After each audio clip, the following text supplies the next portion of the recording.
So good morning all and welcome back my YouTube channel S3 tech education.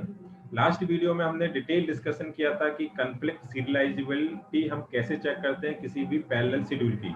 तो वहाँ पे हमने बात की थी कि हम अगर किसी पैरेलल शेड्यूल को उनके बीच में जो नॉन कन्फ्लिक्टिंग इक्वेशंस हैं अगर उनको हम स्वैप करके उनको किसी सीरियल शेड्यूल के बराबर बना पाए तो हम बोलने लगते थे कि वो शेड्यूल कॉन्फ्लिक्ट सीरियलाइजेबल शेड्यूल है। यहाँ पे आपको एक क्वेश्चन गिवन है, एक आपका शेड्यूल है, सपोज एक शेड्यूल है इसमें 4 ट्रांजेक्शन है T1, T2, T3 and T4। तो सबसे पहले हम ये देख लेते हैं कि वो 4 कौन कौन से इंस्ट्रक्शन है जो कन्फ्लिक्ट होती हैं या नहीं।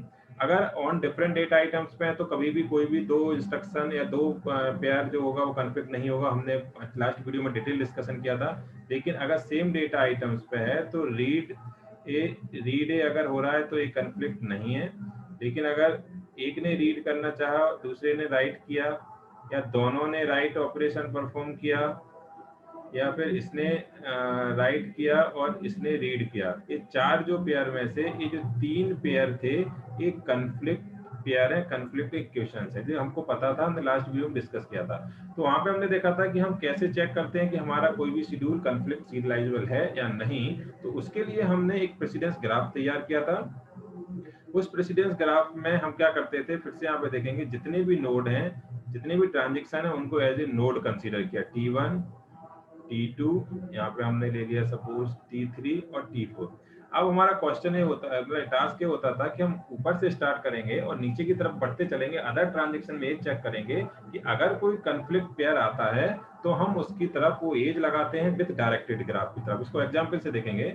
हम सबसे पहले सबसे ऊपर इंस्ट्रक्शन है ए वाली, तो इससे शुरू करते हैं। अब इसके बाद जो कमिंग इंस्ट्रक्शन आने वाली है वो ए है, तो क्या चेक करेंगे ये दोनों कन्फ्लिक्ट हैं।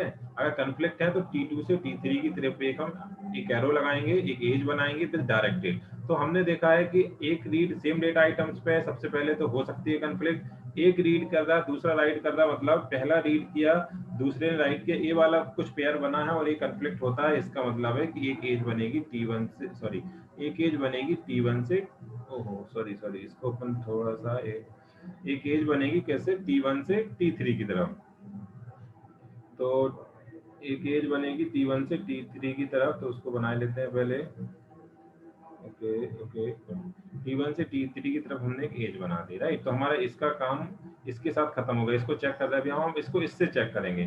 तो ऑब्वियसली एक रीड है एक राइट है, दोनों सेम डेटा आइटम्स पे, तो ये भी कन्फ्लिक्टिंग है। तो T2 से ओके सॉरी, अभी अपन थोड़ा सा गलत हो रहा है। इसको T2 से T1 की तरफ, क्योंकि हमने किससे चेक किया, T2 से चेक किया है, राइट।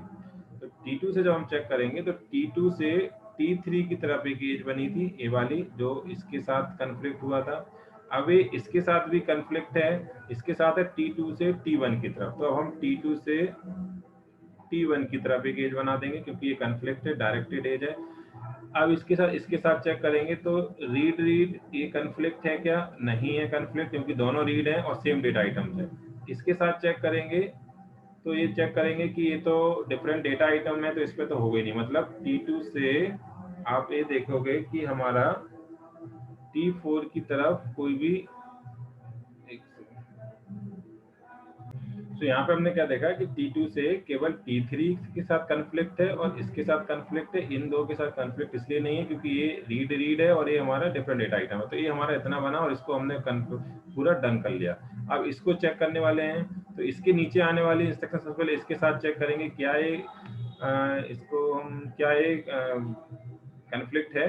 तो WX और WX, मतलब ये वाला केस बना दोनों राइट वाला, तो ये भी कन्फ्लिक्ट है। तो हमने क्या किया, अब T3 से और T1 की तरफ किया, तो T3 से हमने किया T1 की तरफ, ये एज बना दी क्योंकि कन्फ्लिक्ट था।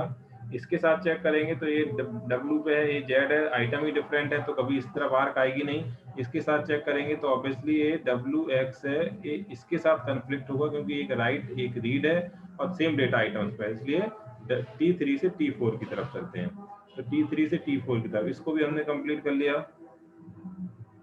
अब हमारा इतना काम होने के बाद अब हम आ जाते हैं, हमने इसको भी चेक कर लिया फाइनली, और अब हम करते हैं चेक WX को, जो T1 में है। अब हमारा आया है ये वाला, अब ये हमारा डन हो गया। इसको चेक करते हैं। अब इसके साथ ये होगा नहीं क्योंकि ये तो आइटम ही डिफरेंट है। हाँ, इसके साथ ये इंस्ट्रक्शन कन्फ्लिक्ट है क्योंकि दोनों सेम डेटा आइटम्स पे हैं और एक राइट और एक रीड है, तो मतलब T1 से T4 की तरफ, तो हम इसको भी लगा देते हैं T1 से T4 की तरफ। इसके साथ तो होगा भी नहीं क्योंकि सेमी डायरेक्शन है। ये भी हमारा क्या हो गया, इस पे हम बात करेंगे अगर, तो ये हमारा हो गया है डन। इसको थोड़ा सा क्लियर कर लेते हैं ताकि हमें इजीली समझ में आता जाए। राइट, ये भी डन हो गया। अब इसको चेक करते हैं WX, तो WY ऑब्वियसली WY का इसकी तरफ है क्योंकि एक W है एक राइट रीड है और दोनों सेम डेटा है, T2 से T4 की तरफ भी आएगा। तो T2 से आप देखोगे कि T4 की तरफ भी एक आर्क आई। अब इसको चेक करने की जरूरत है नहीं क्योंकि वो ऑब्वियसली अगर आएगी भी तो भी इसी तरफ आएगी। तो ये हमारा बना फाइनल इसका चार्ट। अब हम इसमें चेक करेंगे कि क्या इसमें साइकिल है या नहीं बनी। अगर साइकिल बनती है तो ये नॉन कॉन्फ्लिक्ट सीरियलाइजेबल नहीं है, और अगर साइकिल नहीं बनी तो ये कॉन्फ्लिक्ट सीरियलाइजेबल है। तो यहाँ से हम देखते हैं कि T1 से इस तरफ जाने पर नहीं बनने वाली, T2 से इधर आए इस तरफ आए लेकिन इधर नहीं जा सकते, डायरेक्टेड ग्राफ है। T2 से इधर आए इधर वापस नहीं जा सकते हैं। और कहीं से साइकिल बनती हुई दिख रही है क्या, अगर T2 से T3 की तरफ आए T1 की इधर नहीं जा सकता, तो इसमें तो साइकिल आई थिंक नहीं बनेगी। तो ये हमारा कॉन्फ्लिक्ट सीरियलाइजेबल शेड्यूल है। अब कॉन्फ्लिक्ट जब ये सीरियलाइजेबल है तो अब दूसरा क्वेश्चन ये आता है कि इनका किसके सीक्वेंस है, किसके सीरियली है। क्योंकि आप देखोगे कॉन्फ्लिक्ट सीरियलाइजेबल में ये तो प्रूव कर लिया हमने कि कॉन्फ्लिक्ट सीरियलाइजेबल है, किसी सीरियल के इक्विवेलेंट तो हो सकता है। अब वो कौन सा सीरियल शेड्यूल है जिसके इक्विवेलेंट है, ये हमारा क्वेश्चन होता है। तो ये हमेशा दिया जाता है कि किसके इक्विवेलेंट है। तो हम इसको चेक करते हैं। तो इसका क्वेश्चन कैसे चेक होगा कि सबसे पहले हमें वो नोड लेना है जिसकी इन डिग्री 0 है। इन डिग्री 0 का मतलब इसके कितने पॉसिबल हो सकते हैं कि जिनके सीरियल हो। अगर 2 ट्रांजेक्शन थे तो 2 ट्रांजेक्शन है तो फैक्टोरियल 2 निकालेंगे, मतलब 2 हो सकते हैं उसके सीरियल, या तो T1 से T2 या T2 से T1। और अगर इसी तरीके से अगर 3 ट्रांजेक्शन है तो फैक्टोरियल 3, मतलब 6 पॉसिबल कॉम्बिनेशन हो सकते हैं जो सीरियल ही हो सकते हैं। यहाँ पे 4 हैं तो इसमें आप देखोगे कि 24 सीरियल ऑपरेशन बन सकते हैं इसमें कि किस किस के हैं। तो ये निकालना बहुत मुश्किल है। तो हम कैसे करते हैं कि जिसकी इन डिग्री सबसे 0 है सबसे पहले उस नोड को लेंगे। तो यहाँ पे हम इन डिग्री की बात करें जिसकी तरफ कोई एज नहीं आई, तो T2 की तरफ कोई भी एज नहीं आई, इसका मतलब है T2 हमारा सबसे पहले लिखेंगे। जब इसको हमने लिख लिया तो इसको अगर हम यहाँ से हटाएंगे अब, तो ए वाली एज हटेगी, ए वाली एज भी हटेगी और ए वाली एज भी हट जाएगी। तो जब इसको हटा ही देते हैं ताकि आपको क्लियर रहे, जब हम पहला नोड ले लेते हैं तो उससे जितनी भी कनेक्टिविटी है उन सबको हटा देंगे। इसको हटा दिया हमने, इसको भी हटा दिया। अब हम ये सेम चीज फिर चेक करेंगे कि अब किसकी कनेक्टिविटी इन डिग्री 0 है। तो अब आप देखोगे कि T3 पे कोई भी आर्क नहीं है क्योंकि ये तो हट चुकी है, ये वाली आर्क तो हट चुकी है। T3 पे कोई आर्क नहीं है, इसकी इन डिग्री 0 है। तो अगला नंबर किसका है, T3 का। अब इसके बाद हम चेक करेंगे कि हम इसको भी हटा देते हैं, T3 को भी।